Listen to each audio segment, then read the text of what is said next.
अस्सलाम वालेकुम। नवाई वक्त टुडे के साथ मैं हूं आपकी मेज़बान आयशा जुल्फ़िकार और आज के ताज़ा तरीन प्रोग्राम और ताज़ा खबरों के साथ आपकी खिदमत में हाजिर हैं। आजकल मुल्क की जो सूरत हाल देखने में आ रही है, सियासी तो चलें, गर्मा गर्मी चल रही है सो चल रही है, लेकिन मैच के हवाले से अगर बात की जाए तो वर्ल्ड कप में भी आजकल काफ़ी गर्मा गर्मी देखने में आ रही है। कल भी एक मैच था जो कि ड्रॉ हो गया, आज भी काफ़ी आज जो मैचेस हैं उनके हवाले से भी कहा जा रहा है अपसेट मैच होने का काफ़ी इम्कान है, क्योंकि आज इंडिया का भी मैच है, आयरलैंड के साथ इंडिया का मैच है, तो वो मैच तो काफ़ी इंटरेस्टिंग होगा। और देखते हैं कि आज का मैच इंडिया जीता है या आयरलैंड जीता है, दो मैचेस होंगे बहरहाल। लेकिन मैचेस के बाद मैं इसलिए बात करूँ कि आजकल जहाँ पे भी जाएं वहाँ पे हर तरफ वर्ल्ड कप की ही बात हो रही है, तो मैं कहा थोड़ा सा मैं प्रोग्राम के शुरू में आपसे भी वर्ल्ड कप के हवाले से डिस्कस कर लेती हूँ। बहरहाल प्रोग्राम को आगे बढ़ाते हैं। हमारे प्रोग्राम में आज मौजूद है सीनियर न्यूज़ एडिटर नवाई वक्त दिलावर चौधरी साहब। अस्सलाम वालेकुम दिलावर साहब, कैसे हैं आप सर? जी बिल्कुल ठीक। अच्छा सर, जैसे कि मैंने अभी वर्ल्ड कप की बात की है कि आजकल जहाँ भी जाएं लोग वर्ल्ड कप के हवाले से ही बात करते हैं और वर्ल्ड कप का बुखार लोगों को एक तरह से चढ़ा हुआ है। पाकिस्तान के हवाले से अगर मैं बात करूँ, थोड़ी सी मैं बस बात करना चाहूँगी, आपको क्या लगता है पाकिस्तान की अब तक की जो परफॉर्मेंस रही है वर्ल्ड कप में, आगे क्या पाकिस्तान वर्ल्ड कप में फाइनल में पहुँच पाएगा? देखें जी, अपनी टीम के हवाले से तो सारे ऑप्टिमिस्टिक होते हैं। मैं समझता हूँ कि इस वक्त पाकिस्तानी टीम के कैप्टन शाहिद अफरीदी जो है वो बड़ी स्ट्रगल कर रहे हैं, और ये जो पिछले मैचेस हैं 14 विकेटें उन्होंने ले चुके हैं, 3 मैचेस में हाईएस्ट विकेट टेकर बन चुके हैं। तो अगर बाकी टीम भी अब उनकी सपोर्ट में उनके साथ आ जाए तो कोई वजह नहीं है कि हम ना सिर्फ वर्ल्ड कप के फाइनल में पहुंचे बल्कि इसको जीतेंगे भी। बिल्कुल। अच्छा, जैसे अब मैंने वर्ल्ड कप की बात शुरू कर ही दी है तो एक छोटी सी खबर जो है नवाई वक्त में भी छपी है, मैं वो भी शामिल करना चाहूँगी। अच्छा दिलावर साहब, कल एक खबर टीवी भी चलती रही है, वो ये कि एक इंतहा पसंद हिंदू तंजीम शिवसेना ने पाकिस्तानी फतह की पेशगोई करने वाला मारूफ तोता मार डाला, और फुटबॉल कप में दुरुस्त पेशन गोइयाँ करके शोहरत पाने वाले मानी ने पाकिस्तान को क्रिकेट का फातिह करार दिया था। ये बहुत इंटरेस्टिंग न्यूज़ है जो कल भी मैं टीवी पे भी देख रही थी और आज अखबार में भी छपी है कि हिंदू इंतहा पसंद सोच इतनी है इस मामले में कि तोते ने 3 मरतबा पेशन गोई की पाकिस्तान की जीतने की, और उन्होंने आखिर डर के तोता ही मार डाला। जी हाँ, मैं यही आप पता ही है कि सेकुलरिज्म के पीछे छुपा हुआ जो जुनूनी हिंदू चेहरा है, बाबरी मस्जिद हो या बड़े बड़े वाक़यात, गोधरा ट्रेन को सानिया वगैरह हों, ये सारे सामने आते रहते हैं। अब देखें, ये इनको तोता तक बर्दाश्त नहीं होता जो कहता है कि पाकिस्तान की विनिंग कार्ड जो है वो, अगर हमें कैसे बर्दाश्त करेंगे, और पीसफुल को एग्जिस्टेंस की जो बात करते हैं खित्ते में, वो फिर कैसे उसको अमली जामा पहनाया जा सकता है? अगर देखा जाए तो ये कोई छोटी खबर नहीं, बहुत बड़ी खबर है कि अगर एक छोटे से मासूम से तोते को क्या पता कौन सी टीम जीतेगी कौन सी नहीं जीतेगी। जी बिल्कुल, इसके पीछे पूरी हिंदू बनी है कि पूरी सोच जो है वो सामने आती है। वाकई ये छोटी बात नहीं है, बहुत बड़ी बात है और इसको बड़ा सीरियसली लेना चाहिए। तो पाकिस्तान की जीत ने और उस बंदे ने उस तोते को ही मार डाला। बहरहाल दिलावर साहब, आज की खबरों की जानिब बढ़ते हैं जो कि आज की काफ़ी टॉप स्टोरीज हैं। सबसे पहले बात करते हैं DGFIA के हवाले से। खबर में प्रोग्राम में शामिल करती हूँ कि DGFIA को नहीं हटा सकते हुकूमत, सुप्रीम कोर्ट ने नोटिस ले लिया, रिपोर्ट 15 मार्च के बजाय कल पेश करने का हुक्म। DGFIA कौमी सलामती के अहम मामला उनसे NICL और हज स्कैंडल केसेस वापस ले लिए। इन केसेस का इख्तियार सूबाई अफसरों को दे दिया है, एस्टेब्लिशमेंट डिवीजन का सुप्रीम को जवाब। अच्छा दिलावर साहब, DGFIA के हवाले से तो काफ़ी अदालत में केस भी चलता रहा है और अभी भी अदालत ने जो कहा है कि DGFIA को हटाया जाए उनकी पोस्ट से, अदालत में और हुकूमत में देखने में काफ़ी कशीदगी आ रही है इस मामले में कि अदालत चाह रही है कि DGFIA को उनकी पोस्ट से हटा दिया जाए, जबकि हुकूमत उनको हटाना नहीं चाह रही है। कि आपको क्या लगता है कि अदालत और हुकूमत के दरमियान में नए से महाजराई नहीं शुरू हो गई? आयशा, हमारी एक बड़ी बदकिस्मती है, हमारी अदलिया जो है उसका माजी को इतना रोशन नहीं रहा। आमरों को इम्यूनिटी दी गई, उन्हें तहफ़्फ़ुज़ दिए, आइन में तरमीम के इख्तियारात दिए गए, लेकिन खुशकिस्मती से अदलिया के साथ एक बड़ा वाक़या हुआ और अदलिया ने उससे सबक सीखा। और हमारी अदलिया एक मिसाली अदलिया है, इशूज़ पर बात करती है। और दूसरी तरफ हमारे पॉलिटिशियंस हैं जिनको फांसी लगाया गया, कत्ल किया गया, इक़्तिदार से मुल्क बदर किया गया, इक़्तिदार से हटाया गया, तरह तरह की सोबतें दी गई, और वो है कि वो इससे सबक सीखने पर तैयार ही नहीं है। उन पे इतने वाक़यात हुए हैं, यानी हमारी जमहूरियत ने इतने ताज़ियाने सहे हैं और इसके बावजूद, और हमारी अदलिया ने एक बड़े वाक़े से इतना सबक सीखा है कि वो उसने अपने अंदर एक अपने आप को एक मिसाली इदारे में ढाल लिया। और आपने जैसे कि बात की है कि अदलिया ने अपने आप को मिसाली इदारे में ढाला है, अब वाकई अदलिया की ये सूरत हाल है कि कोई भी आम आदमी अदालत पे पूरा यकीन कर सकता है कि हमें अदालत से इंसाफ जरूर मिलेगा, इतना यानी कि लोगों को अदालत पे और अदलिया पे यकीन होने लग पड़ा है। जी बिल्कुल, और अदलिया जो बात करती है, जैसे DGFIA का मामला है, ये CCPO कराची थे, वसीम अहमद फिर रिटायर हुए और इन्हें कॉन्ट्रैक्ट पे DGFIA बनाया गया। तो बात यह है कि अदलिया ने तो कहा कि इन्होंने हज स्कैंडल केस को ख़राब किया, उसकी तफ्तीश को, NICL स्कैंडल केस को ख़राब मिस हैंडल किया है, और इसके अलावा स्टील मिल्स केस को भी मतलब सही तरह उसकी तफ्तीश नहीं होने दी। तो जो जिसके हवाले से इतनी रिजर्वेशन आ जाएं, तो उसको महज आप ये कह के कि वो अहम कौमी मामलात को निपटा रहे हैं कि निगरानी कर रहे हैं, तो जो इन इशूज़ को FIA तो बहुत ज़्यादा एक अहम कौमी इदारा है। जी बिल्कुल, तो जो इसको ठीक तरह हैंडल नहीं कर सके, उन केसों की तफ्तीश खराब कर दी है, आप महज ये कह दें कि जी हमने इनकी तफ्तीश इनसे वापस ले ली है तो इनको रहने दें, ये तो ऐसे ही है कि जैसे उससे आला कत्ल आप ले लें और कहें जी अब इसको रहने दें, हमने आला कत्ल इससे ले लिया है और इसको कुछ ना कहा जाए। तो मतलब ये है कि इशूज़ पे बात करे गवर्नमेंट। आखिर गवर्नमेंट अदलिया के साथ खाम खा की महाजराई क्यों एक के बाद एक ये करती चली जा रही है, मतलब इसको देखना चाहिए, अपनी पोजीशन को देखना चाहिए और उस कॉज को देखना चाहिए जिसके लिए लोगों ने उनको वोट दिया है गवर्नमेंट को। अच्छा, इस हवाले से वसीम अहमद साहब का जो बयान सामने आया है, उनका तो कहना है कि मैं 2 हाथियों में फंस गया हूँ, यानी कि अदलिया और हुकूमत के दरमियान में फंस कर रह गया हूँ और मैं इतना परेशान हूँ कि मैं सोच रहा हूँ कि मैं इस्तीफ़ा खुद ही दे दूँ। अगर वो खुद इस्तीफ़ा देते हैं, मुख्तसरन आपसे इस पे मैं जानना चाहूँगी, अगर वो इस्तीफ़ा खुद देते हैं तो क्या सिचुएशन बनती है? क्योंकि अदालत चाहती है कि उनसे उनकी पोस्ट वापस ले ली जाए, हुकूमत उनको हटाना नहीं चाहती है। अगर वो खुद से इस्तीफ़ा देते हैं तो क्या सिचुएशन बनेगी? देखें जी, बात ये है कि फिर तो गवर्नमेंट के लिए भी एम्बेरसमेंट है कि वो इनको लिए इतना स्टैंड ले रही हैं और वो खुद वो मतलब इस तरह कर रहे हैं। तो असल में बात ये है कि हमें गवर्नमेंट को ये अब मतलब ये किन लोगों को बचाया जा रहा है कि जो हम लोगों को, कुछ लोगों को प्रोटेक्शन दे रहे हैं, खाम खा उनको जॉब जो है वो हम नहीं उनको हटा रहे सुप्रीम कोर्ट के कहने पे, तो आखिर दर पर्दा हम किन लोगों को प्रोटेक्शन दे रहे हैं, इसको भी देखना पड़ेगा। बिल्कुल ठीक। अच्छा, अगली खबर के हवाले से बात करते हैं। रेमंड डेविस केस का फैसला अदालत करेगी, पाकिस्तान को धमकियों के मनफी असरात होंगे, अमरीकी मुफादात को भी नुकसान पहुंचेगा। जरदारी, रेमंड केस को हुकूमत पाकिस्तान को कमजोर करने के लिए इस्तेमाल करना किसी के मुफाद में नहीं। मौजूदा धमाका खेज सूरत हाल में ऐसी गर्मा गर्म गैर जरूरी वार्निंग से ऐसी आग भड़केगी जिसे बुझाना मुश्किल होगा, अमेरिका के दुश्मन फायदा उठाएंगे। अच्छा, रेमंड डेविस के हवाले से तो अब वही बात कि हमारे हर प्रोग्राम का एक बाकायदा हिस्सा बन गया रेमंड डेविस है। ये तो रेमंड डेविस के हवाले से अमेरिका की धमकियां अभी भी जारी हैं और जैसे कि सदर जरदारी ने भी इस पे कहा है कि धमकियों से पाकिस्तान और अमेरिका के जो आपस के जाती मुफाद हैं उनको नुकसान पहुंचेगा। तो आप क्या कहेंगे? देखें जी, जहां तक धमकियों की बात है, सबसे पहले तो बड़ा अच्छा स्टैंड है, कुल अमेरिका को इसी तरह जवाब देना चाहिए। असल में सबसे बड़ी बात सदर की जानिब से जवाब दिया और ये वॉशिंगटन पोस्ट में उन्होंने मजमून लिखा है सदर ने, बड़ी अच्छी बात है। असल बात ये है कि जब वॉर ऑन टेरर शुरू हुई तो माइकल मूर ने किताब लिखी स्टूपिड वर्ल्ड में, उसने कहा ये कैसी जंग है जो आज़ादियों को कम करके आज़ादियों की हिफाजत के लिए लड़ी जा रही है। तो आज हम ये सवाल करते हैं कि ये रेमंड डेविस क्या मामला है कि अमेरिका उस वॉर ऑन टेरर को भूल गया और सारा मामला रेमंड डेविस का डाल दिया। कहीं ऐसी बात जो हम जिन खदशा, असल में ये जो वॉर ऑन टेरर है ये पाकिस्तान की सलामती और इस खित्ते के लिए जो बड़ी तबाहकुन है और अमेरिका के असल अज़ाइम जो हैं वो कहीं वही चीज़ें तो नहीं मटीरियलाइज हो रही। जैसे स्ट्रैटफोर्ड इन एक वेबसाइट है अमेरिकन इंटेलिजेंस, उन्होंने उनके बानी उन्होंने किताब लिखी अमेरिका सीक्रेट वॉर। उसमें उन्होंने कहा कि वॉर ऑन टेरर जो है ये असल में अमेरिका और इंडिया का कोलैबोरेशन है और पाकिस्तान को वो ओवर रन करना चाहते हैं, खुदा न खास्ता कि उनकी एक तरफ से इंडियन आर्मी है, इसका इख्तिताम वो कहते हैं ये होगा, एक तरफ से इंडियन आर्मी अटैक कर दे, हो सकता है एक तरफ से ये नेटो और ये एसाफ लोग जो हैं एसाफ कि अमेरिकन जो हैं ये आए और इस तरह पाकिस्तान बहाने बना के पाकिस्तान के एटॉमिक वेपन्स को पहले ही कब्जे में कर लिया जाएगा।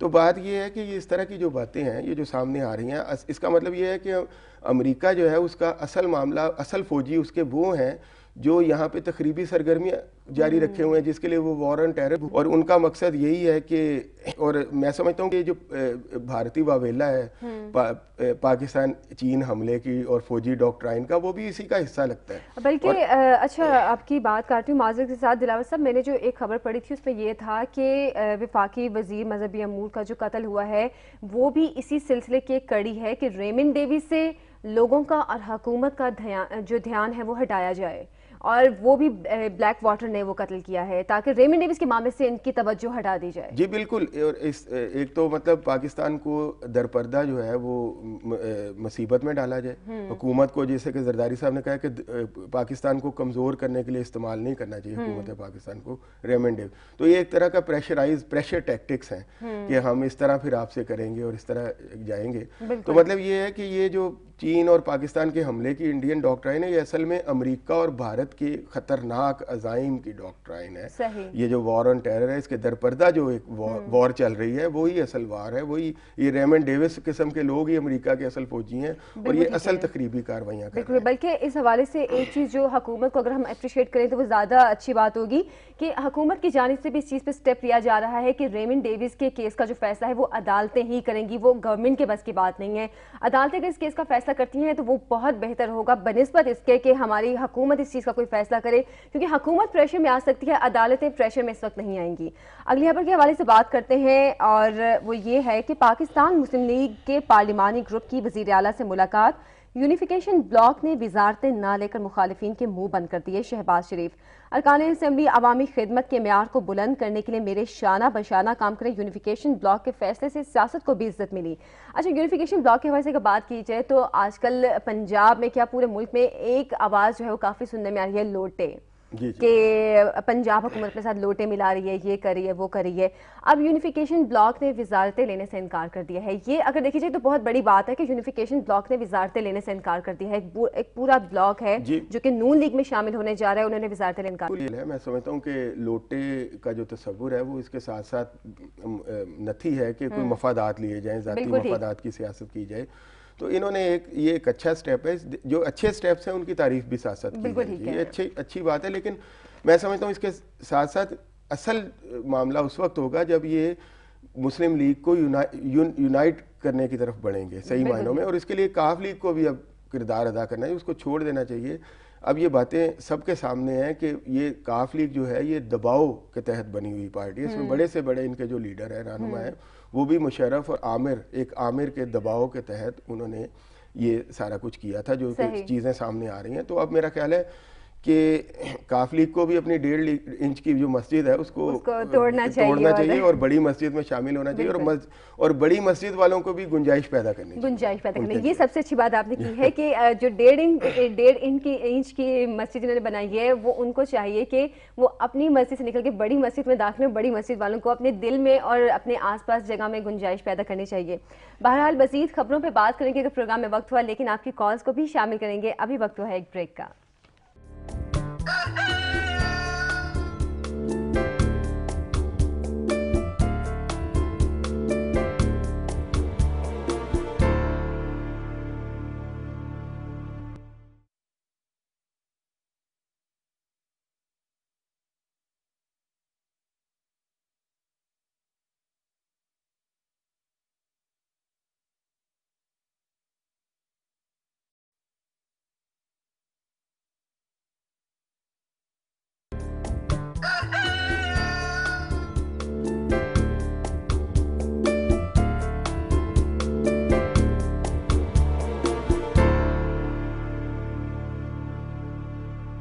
Welcome back. प्रोग्राम में आपका बार फिर से खुशामदीद कहते हैं। और जैसे कि ब्रेक से पहले हमने काफ़ी आज की टॉप स्टोरीज पे बात की है, अभी बहरहाल टाइम हुआ है अपने कॉलर्स को प्रोग्राम में शामिल करने के लिए।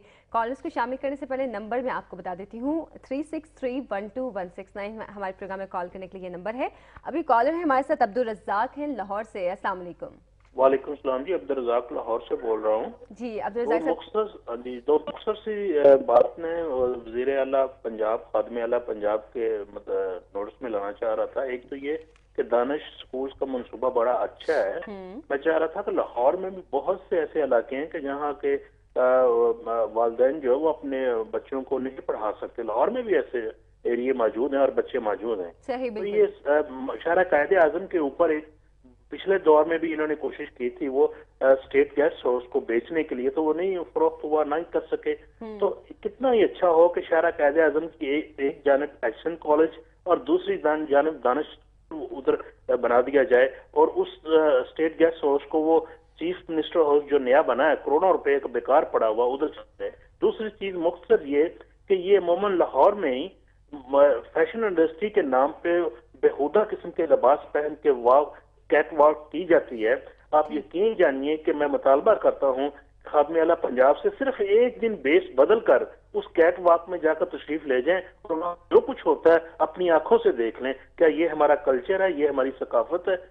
ठीक, बहुत शुक्रिया आपका अब्दुल रज़ाक साहब, लाहौर से मैंने कॉल की और बहुत अहम इशू की तरफ इन्होंने दो इश्यूज जिन पे बात की है और काफ़ी अहम इश्यूज जिन पर तवज्जो दिलाई है वज़ीर आला पंजाब की। एक तो दानिश स्कूल के हवाले से उन्होंने बात की है कि दानिश स्कूल लाहौर में भी बनने चाहिए। अभी तक लाहौर में कोई दानिश स्कूल नहीं बना है, इसकी क्या वजह आपको लगती है? क्योंकि लाहौर में ज़्यादा ही हाई फाई किस्म के स्कूल हैं। मेरा ख्याल है कि वो इस वक्त तवज्जो उन एरियाज पे ज़्यादा दी जा रही है कि जो ज़्यादा रिमोट है। बिल्कुल। तो बाकी ठीक है, इसको मतलब बढ़ाना चाहिए लाहौर तक भी, एरियाज तक भी, दूसरों में जहाँ पे के लोगों को तालीम। लेकिन दिलावर साहब, जैसे कि कॉलोनी में बात की है, लाहौर में भी वाकई कई इलाके ऐसे हैं जहाँ पे लोग अपने बच्चों की तालीम बिल्कुल अफोर्ड नहीं कर सकते हैं, गवर्नमेंट स्कूलों तक में नहीं भेज सकते हैं। अगर दानिश स्कूल इन इलाकों में कायम होता है, चलिए ठीक है हम पोश एरियाज की बात नहीं करते हैं, अगर इन एरियाज में जो कि काफी लोअर मिडिल क्लास, बेहतर नहीं होगा कि तब्दीली अपने आसपास से शुरू की जाए? जी अच्छी बात है, लेकिन मेरा ख्याल है कि लाहौर में तो बहुत से वसाइल फिर भी अवेलेबल हैं। बहुत से स्टूडेंट्स जो हैं, आपने देखा होगा, वो लाहौर आते हैं पढ़ने के लिए। तो मेरा ख्याल है कि वसाइल वहाँ से आसपास के बजाय वहाँ से शुरू करनी चाहिए ये चीज़ें जहाँ ये कम है। मेरा ख्याल है जहाँ इनकी अवेलेबिलिटी कम है वहाँ पहले इनको फोर्टिफाई करना चाहिए उन एरियाज़ को। तालीम तो जाहिर है, तालीम के बगैर तो कोई कौम नहीं बन सकती, इसमें तो कोई शक नहीं। और जैसे कि दानिश स्कूल के अलावा हमारे कॉलर ने बात की थी दूसरे इशू के हवाले से, जो कि लाहौर में कैट वॉक होती है और जो फैशन इंडस्ट्री की बात की है, ये तो वाकई वज़ीर आला पंजाब और जितने भी हमारे हुक्मरान हैं उनको इस चीज़ पे उनकी तवज्जो इस चीज़ की जानिब होनी चाहिए कि इस चीज़ को फैशन के नाम पे जो बेहयाई हो रही है उसको रोकने के लिए क्या इकदाम करते हैं। हमारे से नेक्स्ट कॉलर है दिलावर से, हमारे साथ दिलावर ही हैं टेलीफोन लाइन पे, उनसे बात करते हैं। अस्सलाम वालेकुम। वालेकुम सलाम जी। दिलावर साहब, क्या कहना चाहेंगे आप? मैं दिलावर साहब से कहना चाह रहा कि जो दस रहे थे कि चौधरी साहबान ने बहुत ज्यादती की थी जब नवाज शरीफ की हुकूमत खत्म हुई थी ना, इन्होंने बहुत बड़ा रोल अदा किया जी। फिर जब मियाँ साहब के वाले साहब बहुत हुए ने, मियाँ साहब आए ने, इन्होंने उन्होंने जनाजा शरीक नहीं होने दिता। सही। बहुत ज्यादती चौधरी ने की थी। ठीक है, बहुत शुक्रिया दिलावर साहब, हमें लाहौर से कॉल किया। आपकी बात यकीनन हम समझ गए हैं और उन्होंने काफी के किरदार के हवाले से ही बात की। असल में बात ये है कि इस वक्त ये देखना चाहिए कि ये नहीं देखना चाहिए मुल्क की सूरत हाल को देखना चाहिए, ये देखना चाहिए कि हमारा मुल्क किस कंडीशन में है और उसकी क्या रिक्वायरमेंट्स हैं, उसको कैसे इस सूरत हाल से, बहरानों से बाहर निकाला जाए। मेरा ख्याल ये है नाराजगियों को भुलाकर जातियात जो जाती नाराजगी हैं उन्हें पसे पुश डाल के एक मरतबा फिर मुल्क की तामीर और तरक्की के लिए हमें एक आवाज़ और हाथों में हाथ डाल के आगे बढ़ना पड़ेगा। अगर तो हम जातियात के चक्कर में रहे फिर ये बिल्कुल ठीक। वही बात ना कि इस वक्त मुल्क को जो ज़रूरत है वो जातियात की सियासत से निकलकर और पुरानी नाराजगियां भुलाकर हमें आगे की जाने बढ़ना है, मुल्क की बेहतरी और मुफाद की जाने बढ़ना है। हमारे साथ नेक्स्ट कॉलर भी हैं, अब्दुल रशीद हैं लाहौर से। अस्सलाम वालेकुम। वालेकुम सलाम, अब्दुल रशीद बात कर रहा हूँ लाहौर से। जी, क्या कहना चाहेंगे आप? देखिए मेरा ये अपना लाहौर साहब से सवाल है, जिस वक्त 9/11 हुआ था उससे पहले हमारे मुल्क में कोई खुदकश हमला नहीं हुआ, कोई ड्रोन हमला नहीं हुआ, कोई किसी किस्म का कोई मसला नहीं हुआ। सही। उसके बाद में हमारे मुल्क में खुदकुश हमले भी हो रहे हैं, ड्रोन हमले भी हो रहे हैं। तो हमीद गुल साहब ने सही नहीं कहा था, उन्हें कहा 9/11 बहाना, अफगानिस्तान ठिकाना, पाकिस्तान निशाना।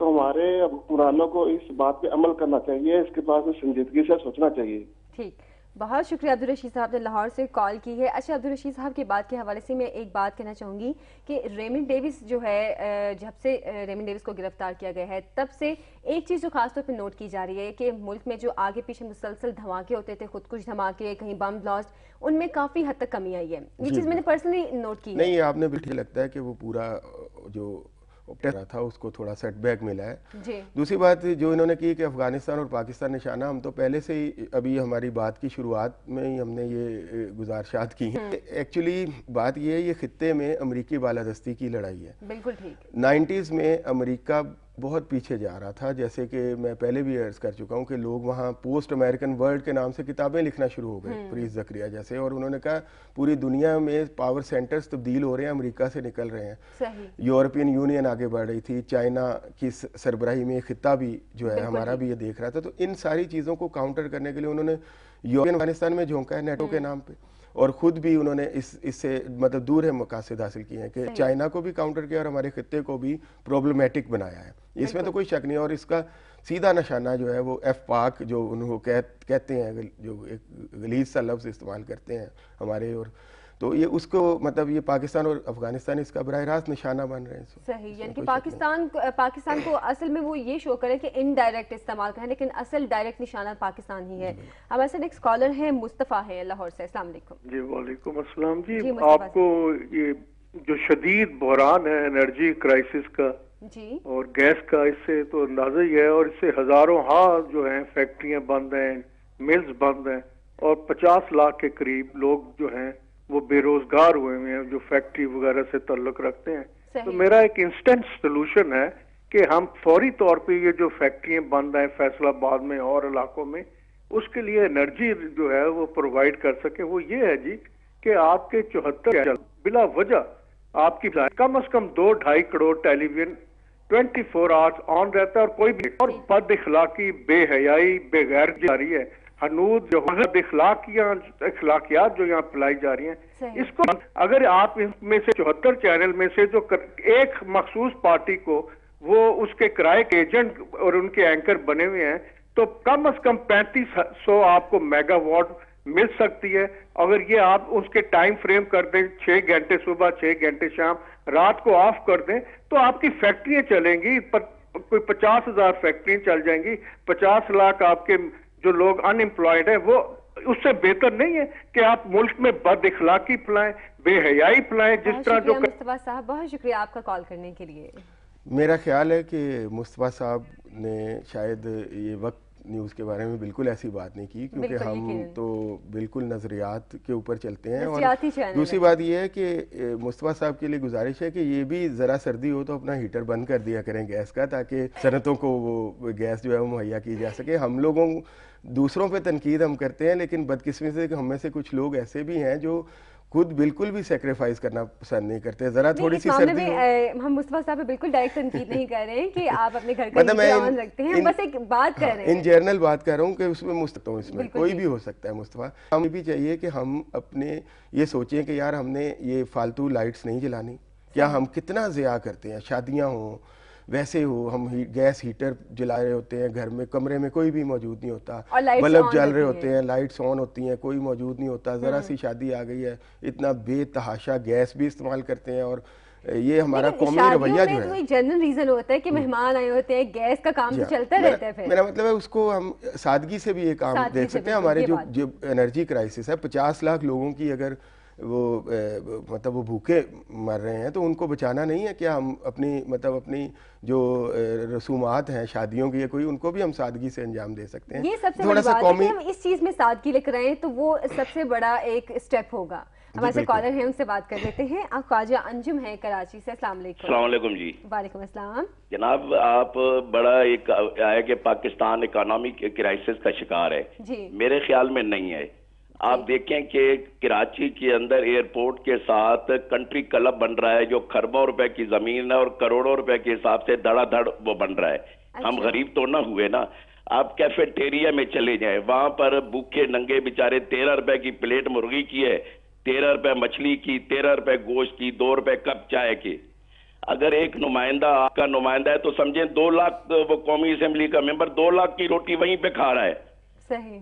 आप ये सोचें कि 60 रुपए में एक मजदूर दाल नहीं खा सकता और वो 13 रुपए की प्लेट। इस चीजों को उजागर करें कि ये असेंबली में बैठने वाले गुंडे क्या कर रहे हैं। बहुत शुक्रिया ख्वाजा अंजुम साहब, आपने मैं कराची से देखें जी, बड़ी अच्छी बात इन्होंने की है। हम भी जो कहते हैं कि पाकिस्तान जो है इकोनॉमिक क्राइसिस का शिकार है, उसकी वजूहत ही यही है। हमारे जो 5% से 10% से ज़्यादा लोग होंगे, वो हमारा इंपोर्ट बिल उन्होंने 35 अरब डॉलर से भी बढ़ाया हुआ है, बिल्कुल, जो गैर ज़रूरी है। तईशात इटालियन स्टाइल के मार्बल आते हैं और किचन बनते हैं और वॉशरूम्स बनाए जाते हैं और ड्राइंग रूम्स में बड़े फ़ख्र से बताया जाता है कि इसमें एक भी चीज़ पाकिस्तानी नहीं है, सारी इंपोर्टेड है। लग्जरी गाड़ियाँ आती हैं। हम यही तो रोना रोते हैं कि इन लोगों ने हमें इकोनॉमिक क्राइसिस में मुब्तला किया हुआ है। ये ऑस्टेरिटी की तरफ आना चाहिए, सादगी की मुहिम इनसे शुरू होनी चाहिए बिल्कुल ये। और सबसे पहले मरहले में ये इनकी जो मराहत हैं हमारे मुंतखब नुमाइंदों की, इनकी आधी मराहत होनी चाहिए और इनकी तवज्जो मराहत की बजाय अवामी मसाइल के हल की तरफ होनी चाहिए। और वज़ीर आज़म हाउस और ऐवान सदर में भी ये जो है सादगी का, सबसे बड़ी बात है उनकी तनख्वाहें ही लाखों में होती जी बिल्कुल। इन चीज़ों पे बिल्कुल ये इसी वजह से हम इकनॉमिक क्राइसिस में है कि हमारे जो गैर ज़रूरी अखराजात हैं वो बहुत ज़्यादा हैं और हम उन पे तवज्जो नहीं दे रहे और जो टैक्स दे रहे हैं उनको और पीसते चले जा रहे हैं, उन पे और। बल्कि दिलावर साहब, बात ये है कि हमारे हुक्मरानों के हवाले से कहा जाता है कि असल में वो अवाम के खिदमत गुजार होते हैं, लेकिन वो हमारे मालिक बन के बैठे जी बिल्कुल। उन्होंने इसी तरह के ये जो डायलॉग हैं ये घर रखे हैं, खादिम हैं, अवाम के नौकर हैं, हम अदलिया का बहुत एहतराम करते हैं, लेकिन जो इकदाम है अमली वो आपके सामने है। वो मालिकों वाले हैं। 10-10, 20-20 करोड़ रुपए की गाड़ियां मंगवाई जाती हैं, इनकी क्या जरूरत है छोटी से छोटी गाड़ी में, पाकिस्तानी गाड़ियों में। बिल्कुल पाकिस्तानी। इससे ये होगा आप खामखा का इंपोर्ट जो है उनको बंद करेंगे तो 20-25 बिलियन डॉलर की तो ये स्टेटस सिंबल जो शो करने वाली चीज है ना, ये सबसे ज्यादा हमारे मुल्क के नुकसान में साबित हो रही है। और उसके साथ साथ जो है वो लोकल इंडस्ट्री को बूस्ट मिलेगा जब आप गैर जरूरी अशिया बाहर से नहीं मिलाएंगे, मंगवाएंगे, लोकल इंडस्ट्री की तरफ लोग रुजू करेंगे और लोकल इंडस्ट्री को बूस्ट मिलेगा। और जो लोकल इंडस्ट्री है वो सबसे ज्यादा मुतासिर हो रही है। हमारे साथ नेक्स्ट कॉलर भी हैं, वहीद हैं लाहौर से। अस्सलाम वालेकुम। हेलो जी, अस्सलाम वालेकुम जी। अस्सलाम वालेकुम जी। वहीद साहब, ये बड़ा अच्छा प्रोग्राम है, मैं देखता रहता हूँ और बड़े खुशी महसूस होती है जी। लेकिन असल में बात यह है कि हमें पॉजिटिव होने की जरूरत है। बस यहाँ पर सुई गैस का मसला नहीं है, बिजली का भी कोई मसला नहीं है, यहाँ पर बिजली की बड़ी चोरी हो रही है। मैं एक बंदे को जाती तौर पर जानता हूँ जो सिर्फ ना ये लाइन मैन मीटर रीडर है। अच्छा। और उसके बच्चे इतनी अच्छी जगह पे पढ़ रहे हैं कि मैं खुद परेशान हो जाता हूँ कि इतनी अच्छी जगह पे वो कैसे पढ़ रहे हैं। सही। और उससे जब मेरी बातचीत होती है कहते हैं यार वहीद अब इसके सिवा हम कर कुछ नहीं सकते, इसलिए हमें ये लोगों के से पैसे लेने पड़ते हैं। और वो मीटर जो अब ये गर्मियों में होगा ये काम, एसी चलेंगे लोगों के, तो वो जो है वो जो बिल है वो उनको मीटर रीडिंग पीछे कर देता है और वो बिल उनके काम आते। दूसरा सुई गैस कौन सी है, इसकी कोई कमी नहीं है।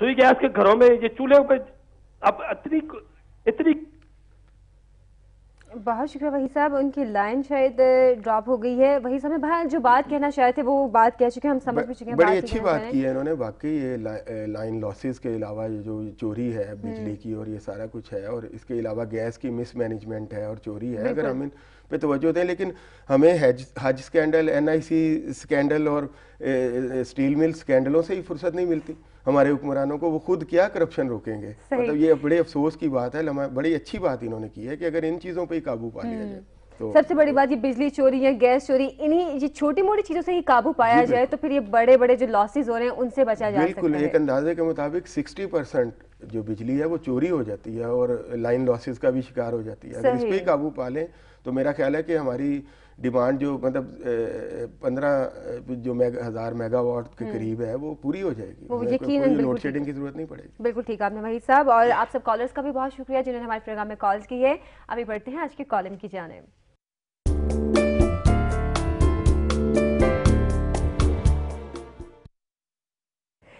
आज का कॉलम जो मैं शामिल करना चाह रही हूँ वो है नवाज खान मीरानी साहब का, और उनके कॉलम का उन्वान है कलमाए हक। लिखते हैं वो इसमें कि बहर कैफ हमें इतना ज़रूर पता है कि शाह साहब जलाली और जमाली दोनों खसूसियात रखते हैं। शाह साहब से मुराद यहाँ पे उनकी शाह महमूद कुरैशी साहब के हवाले से वो बात करें। और भी वक्त जलाल में आकर किसी मौक़िफ़ पर डट जाते हैं, लेकिन आजकल सियासी बयानों की शाह खर्चियाँ ये बताती हैं कि हलफ बर्दारी के लिए रखी गई कुर्सी अचानक ना उठवाई गई, क्योंकि ऐसे जोड़ तोड़ के फैसले अचानक नहीं हुआ करते। शाह महमूद गजनवी हैं कि नहीं, और आमरीत के बुत को पाश पाश करने में वो मुखलिस हैं कि नहीं, इसके जानने का सिर्फ एक फार्मूला है कि इतने बड़े बागी को जमात से निकाला जाता है या नहीं, या वो भी मखदूम जावेद हाशमी की तरह मौजूदा तनख्वाह पर काम करते रहेंगे। अच्छा, इसके हवाले से बात कीजिए तो उन्होंने शाह महमूद कुरैशी साहब के हवाले से बोला है कि अब सियासतदानों के जो बयानात सामने आते हैं उससे यकीन करने में बहुत मुश्किल होती है कि वो सच बोल रहे हैं कि झूठ बोल रहे हैं। अगर शाह महमूद कुरैशी साहब सच बोल रहे हैं तो पहले उन्होंने इस हवाले से क्यों नहीं सच बोला, जो कि रेमंड डेविस के हवाले से वो बातें कर रहे हैं। जी जी नहीं, मेरा ख्याल है कि जहाँ तक शाह महमूद साहब की बात है, उन्होंने इस हवाले से एक स्टांस तो लिया जिसकी वजह से उनकी वजारत भी गई है। पहले ही लिया, अब पब्लिकली नहीं लिया, लेकिन अब वो कुछ जिस तरह रात उनका एक कराची एयरपोर्ट पर जो मीडिया से बातचीत थी उनमें कहा कि जी मैं किसी से नाराज नहीं हूँ और पार्टी में ये होता रहता है। वो कुछ मसलहत की तरफ मेरा ख्याल ज्यादा बढ़ गए हैं, और वो जो बहरहाल उनका रेमंड डेविस के हवाले से तो स्टांस वही है, लेकिन पार्टी के गोशा जो है उनका वो नुमाया हो रहा है। बिल्कुल, क्योंकि पार्टी के हवाले से तो वो शुरू से ही कहते रहे हैं कि वो पीपल्स पार्टी से थे, हैं और रहेंगे। पीपल्स पार्टी को वो कभी भी नहीं छोड़ेंगे, और शहीद जुल्फिकार अली भुट्टो और बेनज़ीर भुट्टो के हवाले से भी उनके काफी नजरियात जो है वो क्लियर रहे हैं। जी हाँ, लेकिन उन्होंने कोई ऐसा अमली तौर पे कुछ मतलब ऐसी एक्टिविटी नहीं की सिवाय ये बयानबाजी के, जिससे हम कहें कि वो कोई मतलब कोई आगे जाके कोई स्ट्रॉन्ग मौक़िफ़ अपनी पार्टी की आदत के हवाले से। लेकिन अगर रेमंड डेविस के हवाले से बात की जाए तो शाह महमूद कुरैशी तो यही कह रहे हैं अब तक कि आगे अदालत जो भी फैसला करेगी या अदालत उन्हें बुलाएगी तो वो सारी बातें क्लियर बताएंगे, जो भी अदालत पूछना चाहेगी रेमंड डेविस के हवाले से। अब ये तो वक्त बताएगा कि अदालत उनसे क्या पूछती है और वो रेमंड डेविस के हवाले से मजीद क्या इंकशाफात इस हवाले से तो उनका किरदार मैं समझता हूँ बड़ा अच्छा रहा है, बड़ा पॉजिटिव। उनकी जो पहली प्रेस कॉन्फ्रेंस थी उसके बाद बहुत सारी चीजें, गवर्नमेंट को 3 हफ्तों की मोहलत लेना पड़ गई अदालत से, हालांकि ये 3 मिनट में भी तय हो सकता था। बिल्कुल तो ये तो बड़ा अच्छा स्टैंस है। जैसे कि 10 नुकाती एजेंडा था, 45 दिन की मोहलत दी थी, वो 45 मिनट में भी हो सकता था। अच्छा, बहरहाल कॉलम में हमने बात की है, अभी बढ़ते हैं आज के इदारे की जानिब।